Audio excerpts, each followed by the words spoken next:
This world is a novel, and I am its leading lady. I have known this fact from the moment I was old enough to understand anything. So 3 days after I caught Preston cheating on me, I sat in my empty room with red eyes and spoke into the silence, acting just as spoiled as I always did. Mother, this toy is dirty. Get me a better one. The very next second the air froze. The curtains billowed without a single breeze. The entire fabric of reality began to flutter and flip like the pages of a paperback book. A gentle, wildly excited voice echoed from the void. What kind do you want, baby? Mommy will swap him out for you. If he doesn't love my leading lady, he can go straight to hell. Finding out Preston was cheating on me was incredibly easy.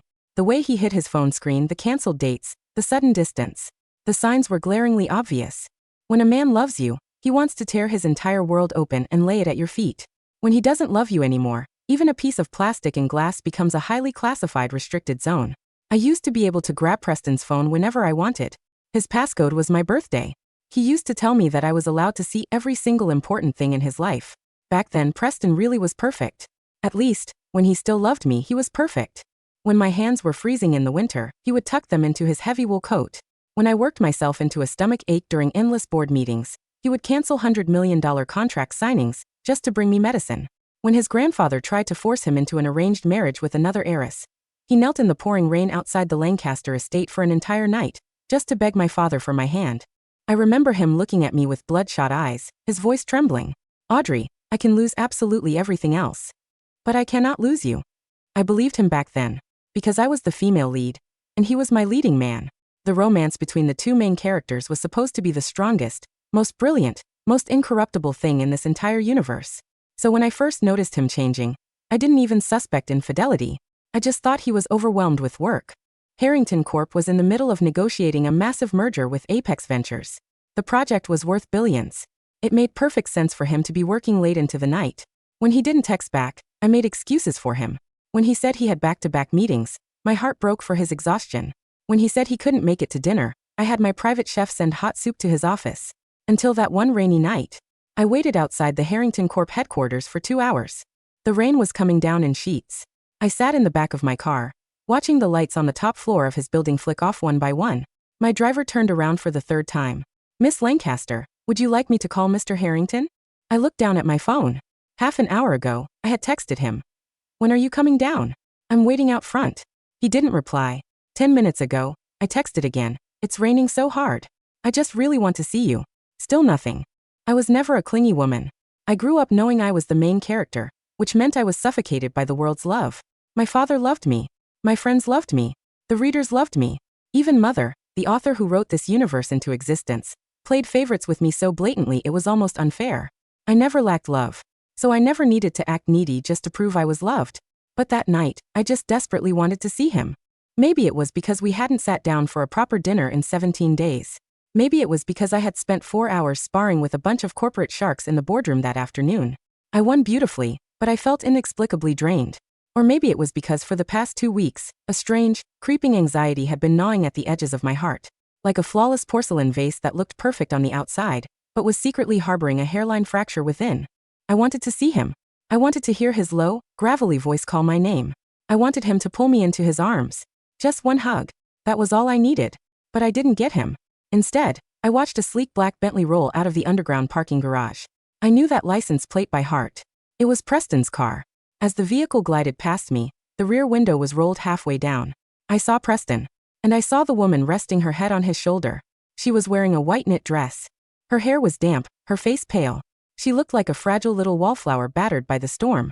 Draped over her thin shoulders was Preston's tailored suit jacket. When Preston looked down at her, his eyes were incredibly soft. It was a specific kind of tenderness I knew intimately. A tenderness that used to belong exclusively to me.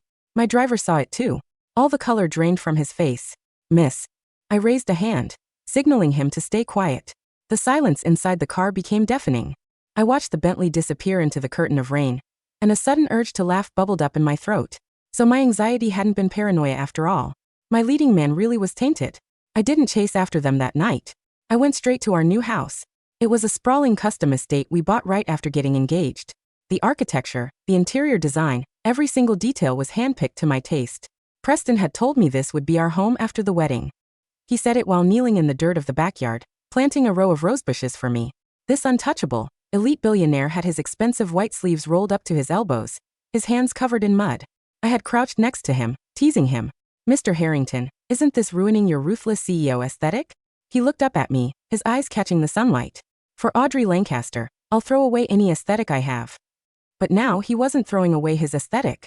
He was throwing me away. I sat on the living room sofa, waiting from 10 o'clock at night until 2 in the morning. Preston finally walked through the door. He carried the scent of rain mixed with the faint, lingering notes of a perfume I didn't recognize. It was subtle, but I smelled it. The moment he walked in and saw me sitting in the dark, his brow instantly furrowed. Why are you still up? In the past, he would have said, why are you waiting up for me? You must be exhausted. Look at that. Love and indifference don't even share the same vocabulary. I looked up at him. Where were you? Preston paused in the middle of taking off his coat. The office. I let out a dry laugh. The office. He stared at me. Audrey, what is that supposed to mean? He rarely used my full first name like that in that tone. He used to call me his queen when he was teasing. Even when he was genuinely annoyed, he would just sigh and softly say, Audrey, please don't be difficult. But now he said it like we were entering a cold, calculated business negotiation. I didn't scream. I just picked up my phone, pulled up the photo my driver had discreetly snapped, and turned the screen toward him. In the picture, Willow was leaning on his shoulder, buried inside his jacket. A rainy night. A luxury car. A fragile woman and a stoic billionaire.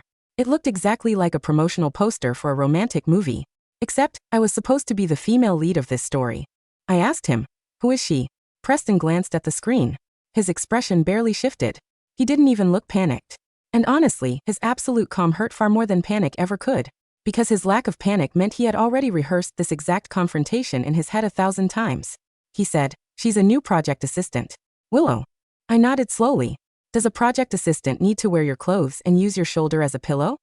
She had a fever, Preston replied, his voice cooling down. I was just dropping her off. She doesn't have family? She doesn't have friends? She can't call a cab? She can't afford an ambulance. Preston looked at me, a flicker of raw impatience bleeding into his eyes. Audrey, could you stop being so suffocating for once? That word finally made me freeze. Suffocating. Asking my fiancé why he was chauffeuring another woman home in the middle of the night was considered suffocating. I stared at him and let out a hollow laugh. I ask you one single question, Preston, and you call me suffocating? His frown deepened. The way you're acting right now, it's just exhausting. I didn't say a word. The living room fell into a long, heavy silence. The rain battered against the floor-to-ceiling windows. I looked at the man standing in front of me, and he suddenly felt like a complete stranger. It was still the same face. The sharp jawline, the striking features. When he wore a black suit, he looked like a freshly sharpened blade. But I just had this overwhelming realization that the Preston who used to look at me like I hung the moon had died on some random night I wasn't there to witness. The man standing in front of me was just a defective knockoff wearing my leading man's skin. I stood up and walked right up to him. Preston, do you have feelings for her? He looked at me like I had just spoken a foreign language. Audrey, stop being completely irrational. I kept my eyes locked on his. Answer the question. He went silent for 3 seconds. And in those 3 seconds, I had my answer. He didn't deny it immediately. That was all I needed to know. I really didn't want to make a scene. It felt beneath me. But in the end, I lost control. Because at that exact moment, I still loved him. When a woman truly stops loving a man, she doesn't scream. She doesn't break things. Screaming is a cry for help. Cursing is just struggling against the pain. Tears mean you still want to be caught when you fall. I grabbed the antique vase he had given me and hurled it across the room. He had bought it for me at an auction 3 years ago for $3 million. He had told me, it's a beautiful piece of history, but it doesn't hold a candle to you. Now that I think about it, when a man is spitting out sweet nothings, you can't even trust the punctuation marks. The vase shattered against the hardwood floor. Porcelain shards exploded everywhere. Preston finally snapped. Audrey, are you out of your damn mind? My eyes were burning. I'm out of my mind? Preston, you're the one cheating on me. I did not cheat on you. Then tell me right now, do you have feelings for her? Preston's face turned to stone. He refused to speak. I took a step closer, my chest heaving. Say it. He finally opened his mouth, his voice dripping with ice. Willow is not like you. I laughed bitterly. How so? He looked down at me. His gaze was incredibly complex, yet entirely cruel. She's simple. She doesn't feel the need to win every single battle, Audrey. Not like you. I stopped dead in my tracks. So that was it. I was too strong, too proud, too radiant, too incapable of playing the helpless victim. When he loved me, my sharp edges made me a breathtaking rose. Now that he didn't, those exact same edges were just an annoyance. I asked him, Preston, did you forget? When your family threw you to the wolves, I was the one who stood by you and helped you win your empire back. The color drained from his face, replaced by a dark, ugly flush. And he spat. Are you going to hold that over my head for the rest of my life? That single sentence disgusted me more than the actual cheating. I wasn't trying to hold the past over his head. I just wanted him to remember that we used to stand shoulder to shoulder against the world. But he had already forgotten. Or rather, he hadn't forgotten. He just refused to acknowledge it. Because acknowledging our history meant admitting how pathetic he was acting right now. I looked at him, and the tears finally spilled over. Preston, you've changed. He looked away, his voice dropping into a cold monotone. People change. He was right. People change. Which meant even a male lead could become absolute trash. After that night, Preston and I didn't speak for 3 days. On the first day, I cried until I couldn't breathe. My eyes swelled up, and my throat went raw. I sat on the floor of my massive walk-in closet, pulling out every single thing he had ever given me. Diamond necklaces, ruby earrings, haute couture gowns, handwritten cards. I read his old handwriting. Happy birthday, my queen. May my Audrey always keep her chin up. Never bow your head. I will always be standing right behind you. I read the words never bow your head. And I laughed so hard fresh tears streamed down my face. Preston, you're the one trying to force my head down now. On the second day, the crying stopped. I started cleaning house. I had my assistant box up every piece of jewelry he ever bought me and sent it straight to an auction house. I had my staff pack up every item of clothing he left at my place and ship it to his corporate headquarters. I called the venue we booked for the wedding and canceled the reservation. The designer crafting my custom wedding gown texted me, asking if I was absolutely sure. I stared at the screen and typed back a single word. Positive. By the third day, I had found complete and utter peace. Preston finally sent his first text since our explosive fight. Are you done throwing your tantrum? 10 minutes later, another message popped up. Come home when you're finished acting like this. I read those 2 sentences and suddenly realized all the tears I shed on day 1 were a total waste of hydration. Look at him. He didn't even think he was in the wrong. He genuinely believed I was just having a dramatic episode. He thought I was going to follow the old script. Be angry, cry it out, and inevitably run back into his arms. I stared at the glowing screen, absolute clarity washing over me. I typed out a reply. Preston, do you honestly believe that no matter what you do, I will always forgive you in the end? He replied almost instantly, as if I had asked the dumbest question in the world. Audrey, what we have isn't something ordinary people can compare to. He sounded so incredibly entitled. As if the phrase what we have was a magic spell that could instantly erase betrayal. I let out a soft scoff and typed back. So you think just because you have protagonist armor, you get free passes to screw up? The moment that message delivered, my phone started ringing violently. It was Preston. The ringtone grated against my ears like nails on a chalkboard. In that split second, I knew for sure. He knew. He knew he was a main character. But he didn't understand the full scope of the rules. He knew he had plot armor, but he had no idea where that armor actually came from. He forgot one crucial detail. He didn't write the rules of this universe. On the night of the third day, I slipped into his favorite black silk dress and poured myself a heavy glass of red wine. I sat in the middle of my cavernous, empty bedroom and looked up at the ceiling. I rarely called out to Mother directly. Mother was the author of this world. She created me. She favored me above all else. She gave me my beauty, my wealthy background, my intelligence, my flawless plot armor. And she had given me the Preston who used to love me with his entire soul. When I was a little girl and tripped in the garden, Mother would write a gust of wind to blow soft petals into my palms to cushion the fall. When I was nervous before an exam, she made sure the test only covered the exact chapters one had reviewed. When I got kidnapped for the first time, she immediately wrote in 10 police cruisers and a spectacularly unlucky car crash for the kidnappers. Mother used to tell me, Audrey, you are mommy's leading lady. I didn't write you into existence just so you could suffer. I always remembered that. But I never expected that the first person to ever truly break my heart would be the male lead she wrote specifically for me. I drained the glass of wine.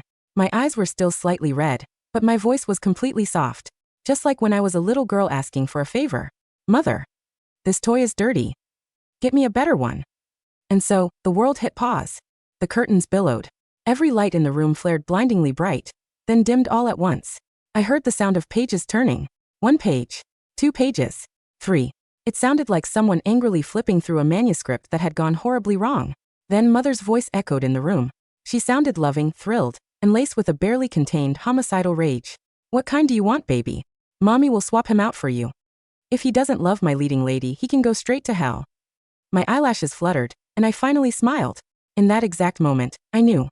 Preston was finished. Not just because I was done with him, but because the universe itself was done with him. Mother's voice grumbled in my ear, cursing up a storm. I am so entirely sick of this guy. I wrote him to be deeply devoted. I gave him $1 billion empire, an 8-pack, a genius-level IQ, a clean background, and a borderline obsessive love for you. And he turns around and catches feelings for a pathetic little wallflower? Is his brain actively rotting? I couldn't help but laugh out loud.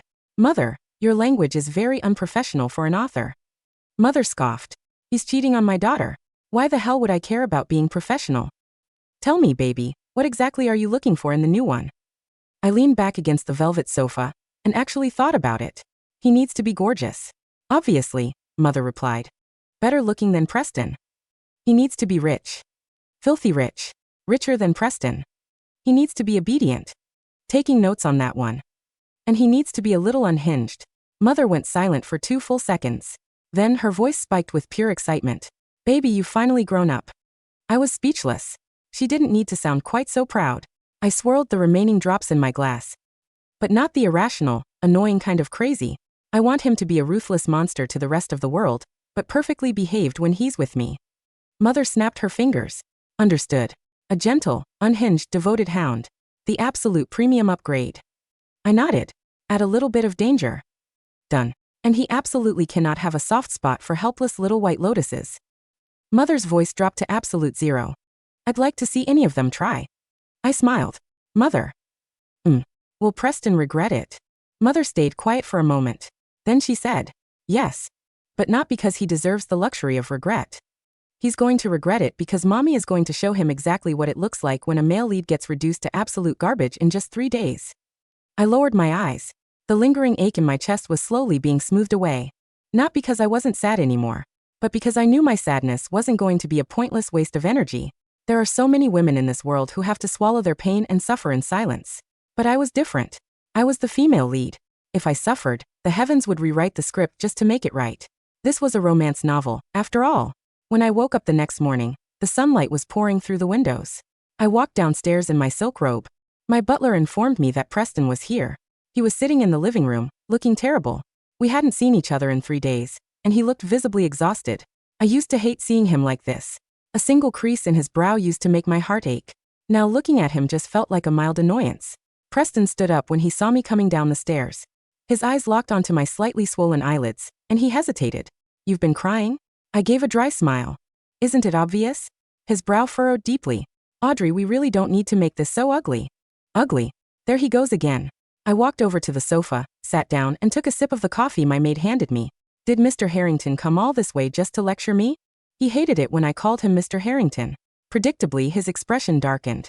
Audrey, don't call me that. I cut him off. Preston fell silent for a few seconds, actively suppressing his temper. I can explain what happened the other night. I looked up over the rim of my cup. Explain why you were playing chauffeur for Willow in the middle of the night? She had a fever. Explain why you let her sleep on your shoulder? She was incredibly weak. Explain why you gave her your clothes? It was raining. Explain why it took you 3 entire days to show up here? He had no answer for that one. I let out a short laugh. Look at that, Preston. Every single one of your excuses sounds perfectly reasonable on its own. But when you put them all together, it's just repulsive. Preston's face turned grim. Do you always have to speak to me like this? I've always spoken like this. I stared right back at him. Didn't you used to love it? His breath caught in his throat. I set my coffee cup down, taking my time. You used to tell me that I had every right to be proud, to have sharp edges, to never back down. Why don't you like it anymore? Because Willow isn't like that? Preston's eyes turned freezing cold. This has absolutely nothing to do with Willow. I just gave a soft, non-committal "oh." Right on cue, a timid, fragile voice drifted in from the foyer. Mr. Harrington. I glanced toward the door. Willow was standing there in a pristine white dress. Her eyes were red-rimmed, and she was clutching a stack of folders to her chest. When she saw me, she practically flinched, taking a half-step back like a startled deer. Oh, Miss Lancaster, you're here too. I raised an eyebrow. What an interesting choice of words. We didn't know each other at all. Yet she was acting like she had stumbled into my territory. Anyone watching would think we were a couple of concubines fighting over the Emperor's favor. Preston whipped his head around, frowning. What are you doing here? Willow lowered her voice to a pathetic whisper. Mr. Harrington, the paperwork for Apex Ventures needs your signature immediately. The executive secretary said you were here, so I just... Her eyes welled up with fresh tears. I'm so sorry. Am I interrupting something? Give the girl an Oscar. I looked down at my coffee and stayed quiet. Preston looked at Willow, then looked back at me. In that split second, I could practically hear the gears turning in his head.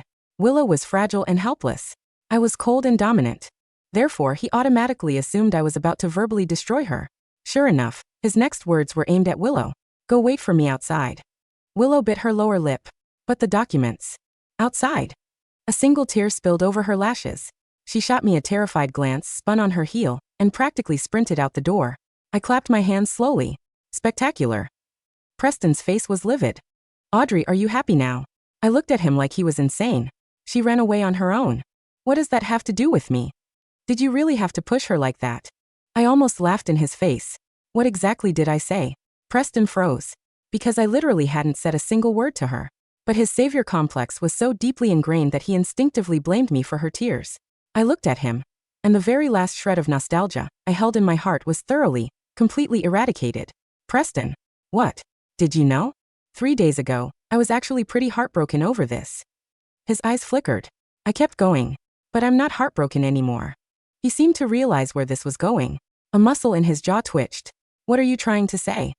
I stood up and walked until I was standing right in front of him. I'm saying I don't want you anymore. Preston froze completely solid. For a second, he just looked bewildered. As if the mathematical possibility of me ever saying those words had never even entered his brain. After a few beats, he let out a dark chuckle. Audrey, is this your new strategy to force me to apologize? I smiled. You flatter yourself. I picked up a thick manila envelope from the coffee table and shoved it into his chest. Notice of cancellation for the engagement. Confirmation of cancellation for the venue. The asset division strategy for all our joint ventures, and a finalized ledger of every single asset you ever transferred to my name, all ready to be returned. Preston, you know me. When I cut dead weight, I don't drag my feet. The color drained out of his face, inch by inch. You're serious? What did you think? I tilted my head. Did you really think I was playing some childish game of hard to get? Preston stared at me, his eyes burning. I could see the rage. But beneath the rage, I finally saw the creeping panic clawing its way to the surface. Too bad it was way too late. Audrey.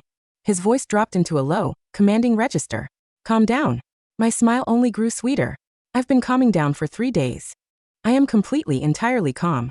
Right at that moment, a sharp gasp echoed from the front porch. Mr. Harrington. It was followed immediately by the shattering of glass. Preston's instincts kicked in. He spun around and sprinted out the door without a second thought. I stood in the center of the room, watching him run. Look at that. Habits really are terrifying. He didn't even look back at me once. A few minutes later, my butler walked in, looking incredibly strained. Miss, the young woman outside accidentally knocked over the Ming Dynasty replica vase by the entrance. She scraped her hand. I asked, is it serious? Not at all. Barely broke the skin. I nodded. Make her pay for it. My butler blinked. Pardon. I smiled. That vase was $3 million. He immediately bowed his head. Yes, Mississippi. From the porch, I could hear Willow's pathetic sobbing. Preston's furious voice cut through the air. Audrey, it's just a damn vase. Do you really need to be this vindictive? I strolled out to the front door and looked down at them. Willow had a single band-aid wrapped around her index finger. She was hiding behind Preston, crying her eyes out. Preston was shielding her with his body, glaring at me like I was the villain of the century. I drawled, taking my time. Mr. Harrington, it's just a vase. $3 million. Will that be cash or wire transfer? Willow turned ashen.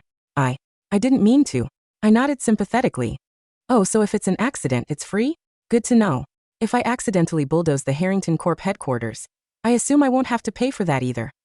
Willow sobbed even harder. Preston gritted his teeth. She can't afford that. And I looked him up and down. Are you going to pay for it? Preston hesitated for a fraction of a second. I laughed. Makes sense. She can't afford it, but you definitely can. After all, you two are so very close. Preston's face was practically black with rage. Audrey Lancaster. I was bored with his yelling. I turned to my butler.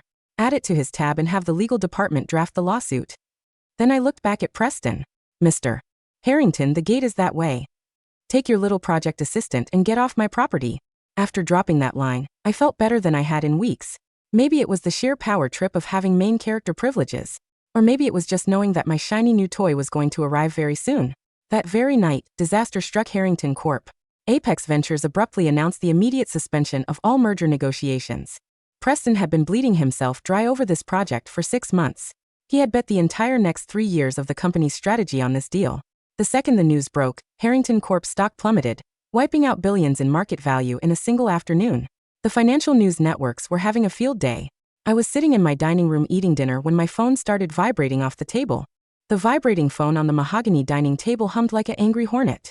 I took my time cutting a piece of dry-aged steak, chewed slowly, and dabbed my lips with a linen napkin before picking up the phone.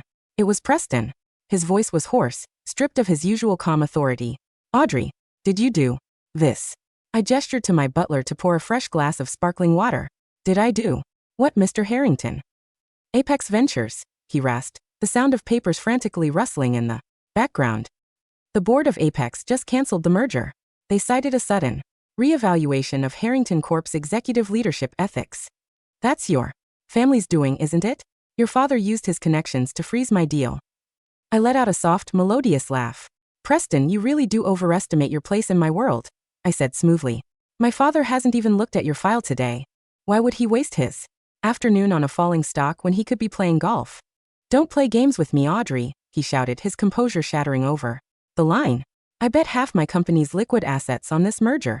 If Apex pulls out, Harrington Corp faces a liquidity crisis within 48 hours. Is this your revenge for 3 days ago? Just because of Willow?" "It's not revenge," I corrected him gently. "Revenge implies I still care about what you do. I told you, I threw you out because you were dirty. What happens to trash after it hits the curb isn't my concern." "Audrey, oh, and by the way," I interrupted, resting my chin in my hand, "my legal team just served your office with the formal papers for the $3 million Ming replica. Pay within 24 hours, or my lawyer files for property seizure. Have a wonderful evening, Mr. Harrington." I hung up before he could squeeze out another pathetic word and blocked his number. Ding. The air in my dining room rippled like water under a stone. Mother's voice echoed directly into my mind, practically humming with delight. "Did you like that, baby? I had Apex's parent company pull the plug 30 minutes ago." Preston thought he was a self-made genius, but he forgot that every business opportunity he got over the last 3 years was signed off because people wanted to stay on my leading lady's good side. "You're very efficient, Mother," I smiled. Naturally, Mother sniffed with pride. "Now look out your window." I stood up, walked to the floor-to-ceiling glass wall of my dining room, and looked down at the gated driveway of the Lancaster estate. A convoy of sleek, midnight black Maybachs glided silently through the iron gates. The middle car pulled up right to the front steps. A chauffeur stepped out and opened the door. A man stepped out into the evening twilight. The moment he appeared, the lighting of the entire courtyard seemed to shift, as if a hyper-focused spotlight had been specifically dialed in just to capture his silhouette. He was tall, broad-shouldered, and dressed in a tailored charcoal suit that fit him like armor. His hair was dark, styled with a casual yet dangerous elegance, and his jawline looked like it had been sculpted by a master artist who refused to compromise on perfection. He lifted his head, his deep obsidian eyes looking directly up toward the second-floor window where I stood. When his gaze caught mine, his sharp, intimidating expression melted away, instantly, replaced by a look of pure, unadulterated adoration. Mother whispered in my ear, "Meet Killian Sterling, the new global CEO of Apex Ventures, sole heir to the Sterling financial empire, and your new leading man. Do you approve?" I leaned my forehead lightly against the glass, my lips curving into a genuine smile. "Mother, you really outdid yourself this time." Downstairs in the main drawing room, my father was already chatting with Killian. My father, a man who rarely handed out compliments to younger men in the business world, was grinning ear to ear. "Mr. Sterling, I didn't expect you to visit the Lancaster estate so soon after arriving in the country," my father said, pouring a glass of aged whiskey. Killian sat on the leather sofa, his long legs crossed casually, his hands resting on his knee. Even in a relaxed posture, he radiated an undeniable heavy authority. "Call me Killian, Mr. Lancaster." His voice was deep, smooth, and laced with a subtle gravel that sent a pleasant shiver down my spine. "I came directly from the airport because I had a promise to fulfill." I descended the grand staircase, my silk gown rustling softly against the marble steps. The moment Killian heard my footsteps, he stood up. He didn't just stand up politely, he turned around immediately, his dark eyes locking onto me, ignoring my father and the butler completely. It was as if the rest of the world had suddenly been rendered in grayscale, leaving me as the only colored frame in his sight. "Miss Lancaster," Killian spoke, his tone dropping an octave, softening into something absurdly gentle. "It is an honor to finally meet you in person." He stepped forward, reached out, and picked up my hand. He didn't kiss the back of my hand. Instead, he pressed his warm lips gently against my knuckles, holding his breath as if he were touching a piece of fragile glass. Killian Sterling, I said, eyeing him with amusement. You pulled the plug on Harrington Corp's merger today. Killian didn't even blink. He kept his grip on my hand, his thumb lightly stroking my knuckles. A company with a defective CEO is a bad investment, Killian said flatly, his dark eyes flashing with a cold, ruthless edge before instantly softening as he looked back at me. Besides, I heard he made my queen unhappy. Ruining his 5-year plan was the absolute least I could do. My father let out a booming laugh. I like this young man. Ruthless in business, clear in his priorities. I pulled my hand back gently, though Killian looked almost reluctant to let go. Mr. Sterling, aren't you worried people will say you're mixing business with personal grudges? Killian took a step closer, towering over me, his shadow wrapping around me comfortably. Miss Lancaster, my entire global portfolio exists solely to cater to your personal grudges, he murmured, his voice low enough for only me to hear. If you want Harrington Corp bankrupt by midnight, I just need you to nod.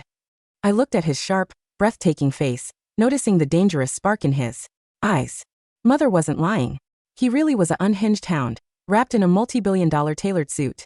Not yet, I smiled, leaning in slightly. Quick executions are boring. I want him to watch everything he built crumble piece by piece. Killian's lips curved into a dark, breathtaking smile. As you wish, my lady. By the next morning, the financial district was in utter turmoil. Harrington Corp's stock opened down 15%. Investors were banging on the doors of their corporate headquarters, demanding answers about the cancelled merger. I was sitting in an upscale cafe near the center of the city, enjoying a pastry, when the glass doors were pushed open violently. Preston marched in. He looked terrible. His suit was wrinkled, his hair messy and dark circles bruised the skin beneath his eyes. Behind him, trembling like a frightened bird, was Willow. Preston scanned the room, spotted me, and strode straight over to my table. Audrey, he barked, slamming his palm onto my marble table. Killian, who had been sitting quietly across from me peeling grapes for my plate, didn't even look up. He casually grabbed a heavy silver butter knife from the table and flipped it between his fingers. Lower your voice, Killian spoke softly, his voice colder than an Arctic wind. You're disturbing her breakfast. Preston finally noticed the man sitting with me. His eyes widened in recognition, and his face turned ghastly pale. Mr. Sterling. Preston stammered, stepping back. Why are you with Audrey? Killian set the grape down on my plate, pulled out a linen handkerchief, wiped his fingers slowly, and then finally raised his eyes to glare at Preston. Why wouldn't I be with my fiancé? Killian said smoothly. Preston felt like he had been hit by a freight train. Fiancé? Audrey, we only broke up 2 days ago. I took a slow sip of my tea. Correction, Preston. I discarded you 2 days ago. Whom I choose to replace you with is none of your concern. You replaced me with him? Preston's voice cracked with humiliation and disbelief. Is this why you were so eager to cancel our engagement? Because you were already seeing the CEO of Apex behind my back. Bang! Killian stood up so fast his chair screeched against the floor. In a fraction of a second, before Preston could even react, Killian had crossed the distance between them, grabbed Preston by the throat, and slammed him hard against the cafe's glass pillar. The entire cafe gasped. Willow shrieked, dropping her designer bag. Mr. Harrington. Killian's hand was like an iron vice around Preston's neck. His dark eyes were completely unhinged, flashing with a murderous light that made the air in the room drop 10 degrees. Listen to me carefully, you pathetic little worm, Killian whispered, his voice dangerously low, right in Preston's ear. If you insult Audrey one more time, I won't just destroy your company. I will personally ensure you never draw another breath in this city. Preston choked, his face turning purple, his hands frantically clawing at Killian's wrist, but Killian's arm didn't move a single millimeter. Killian. I called out softly from the table. Don't stain your hands. The glass is expensive. The second my voice reached his ears, the lethal rage in Killian's eyes vanished. Like smoke in the wind. He dropped Preston onto the floor like a sack of dirty laundry, pulled out a wet wipe, cleaned his hands meticulously, and walked right back to my side, offering me a gentle, boyish smile. Sorry, my lady. I lost my temper for a second. The contrast was so extreme it was almost hilarious. Preston lay on the floor, gasping for air, holding his neck, while Willow cowered beside him, sobbing hysterically. I stood up, picked up my purse, and looked down at Preston with absolute disdain. Preston, 3 days ago you told me that Willow was simple, and that I was too strong, too proud, too exhausting. I stepped over his outstretched leg, my high heels clicking crisply against the tile. Now look at you. You kept the simple girl, and you lost the empire. How does it feel? Within 48 hours, the full weight of Mother's script rewrite hit Harrington Corp like a tidal wave. Not only did Apex Ventures formally sue Harrington Corp for breach of pre-contractual non-disclosure agreements, but the Lancaster Group also publicly announced the complete severance of all historical commercial ties with the Harrington family. Without Lancaster Group's backing, the banks panicked. They called in Preston's loans all at once, demanding immediate repayment of $200 million in short-term credit lines. I sat in Killian's top-floor office at Apex Ventures, sipping an iced latte while watching the live business news broadcast on his massive wall monitor. The screen showed Preston standing on the steps of the city courthouse, surrounded by a swarm of aggressive reporters. Mr. Harrington, is it true that Harrington Corp is filing for Chapter 11 bankruptcy today? Mr. Harrington, did your former fiancé's family pull their backing because of your infidelity? Mr. Harrington, how do you plan to pay the $3 million property damage lawsuit filed by Miss Lancaster? Preston looked completely hollowed out. His expensive suit hung loosely on his shoulders, his hair unwashed, his eyes completely bloodshot. Beside him, Willow was crying, her face pale, trying to dodge the cameras. Suddenly, a reporter shoved a microphone right into Willow's face. Miss Willow, you were identified as the project assistant involved in Mr. Harrington's personal scandal. Do you have anything to say to Miss Lancaster? Willow crumbled under the pressure. She shrank behind Preston, her voice shrill and desperate. I didn't do anything wrong. Mr. Harrington was the one who insisted on dropping me off. He told me he didn't love Miss Lancaster anymore. I was just doing my job. The reporter's gasps, snapping photos furiously. Preston whipped his head around, staring at Willow in absolute shock. Willow, what are you saying? It's true. Willow cried out, backing away from him as if he were covered in plague. You told me you were going to marry me. You promised to buy me a house. Now you're broke, and you want me to take the blame for your ruined engagement. The reporters went wild. Breaking news. Harrington Corp CEO betrayed by mistress on courthouse steps. Inside the office, I let out a soft scoff and took another sip of my latte. Killian walked over from behind his desk, holding a warm cashmere throw blanket, wrapping it gently around my shoulders despite the room being perfectly temperature controlled. Satisfied with the show, my queen? Killian asked softly, resting his hands on the back of my chair, leaning down until his chin almost touched my shoulder. She turned on him faster than I expected, I remarked, watching Preston stare blankly at Willow as she sprinted away into a waiting taxi, abandoning him in front of dozens of flashing cameras. People like her only love the illusion of power, Killian said coldly, his fingers lightly brushing a stray lock of hair behind my ear. When the illusion shatters, they run like rats. Preston thought he was trading a sharp rose for a sweet lotus, but he failed to realize that the lotus was rooted in manure. I turned my head, meeting Killian's dark, intense gaze. Killian. Yes, Audrey. Are you ever going to get tired of catering to my every whim? Killian's expression turned dead serious. He dropped onto one knee beside my chair, looking up at me like a devoted knight swearing an eternal oath. Audrey, my entire existence was written into this world for one single purpose: to ensure you never have to bow your head to anyone ever again. He took my hand, pressing a firm, warm kiss onto my palm. If you want the world, I'll buy it for you. If you want it destroyed, I'll light the match. Mother's voice echoed merrily in my mind. Told you, baby. Premium upgrade. The absolute best hound in the universe. I couldn't help but laugh out loud, running my fingers through Killian's dark hair, feeling him lean into my touch like a satisfied predator. A week later, the annual Lancaster Charity Gala was held at the Grand Regency Hotel. It was the most high-profile social event of the year. All the elite families, corporate tycoons, and media mogul gathered in the Golden Ballroom.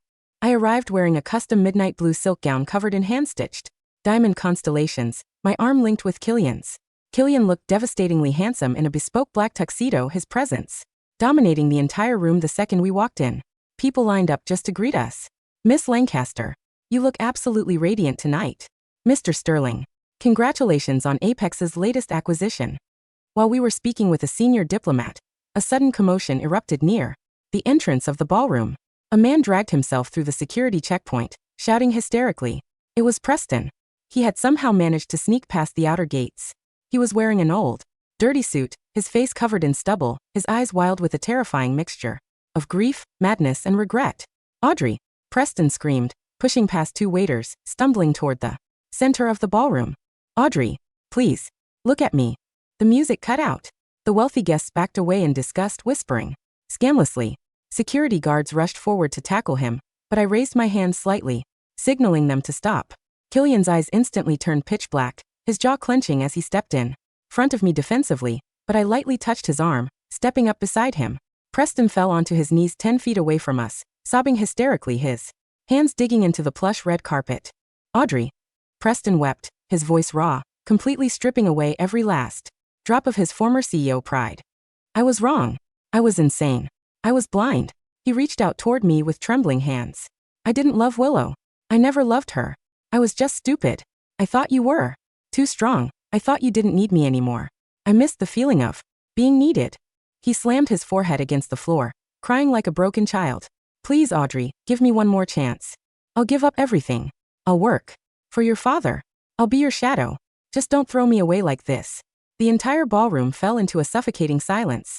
Everyone looked at me, waiting to see how the proud heiress of the Lancaster Empire would respond to her former fiancé begging on his knees. I stepped forward, my silk gown gliding smoothly across the carpet, stopping right in front of him. I looked down at the man who used to tell me that he couldn't lose me, the man who had called me suffocating, the man who had abandoned me in the rain for a fragile little lotus. Preston. I spoke softly, my voice carrying clearly into every quiet corner of the room. He lifted his tear-streaked face, his eyes filled with a desperate, pathetic ray of hope. Do you remember what you told me 3 days after you cheated? I asked, smoothly. Preston blinked through his tears, his lips trembling. You told me. I continued, my lips curving into a cold, flawless smile. People change. Preston froze like a statue. You were right, Preston, I whispered, leaning down slightly so only he could hear my final words to him. People change. And my taste in men has improved. Drastically. Killian stepped up behind me, casually wrapping his long arm around my waist, pulling me comfortably against his chest, looking down at Preston with absolute, crushing disdain. Security, Killian commanded flatly. Throw this trash out into the street, where it belongs. 4 heavy-set security guards surged forward, grabbing Preston by his arms and legs, dragging him out of the grand ballroom while he shrieked, wept, and screamed my name until the heavy oak doors slammed shut, sealing him out of my world forever. The party resumed with even greater elegance. By midnight, the news reached my phone. Harrington Corp had officially completed liquidation. Preston Harrington was personally bankrupt, faced 5 pending lawsuits, and had been completely erased from the business elite. Willow had fled the city after being sued by her former landlord for unpaid rent, her name thoroughly ruined across every social platform.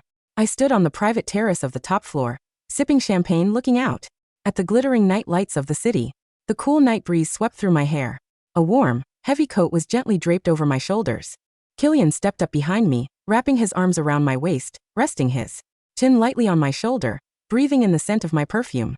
Are you happy now, my lady? Killian murmured softly, his voice full of warmth. I leaned back against his solid, broad chest, feeling the steady, strong beat of his heart against my back.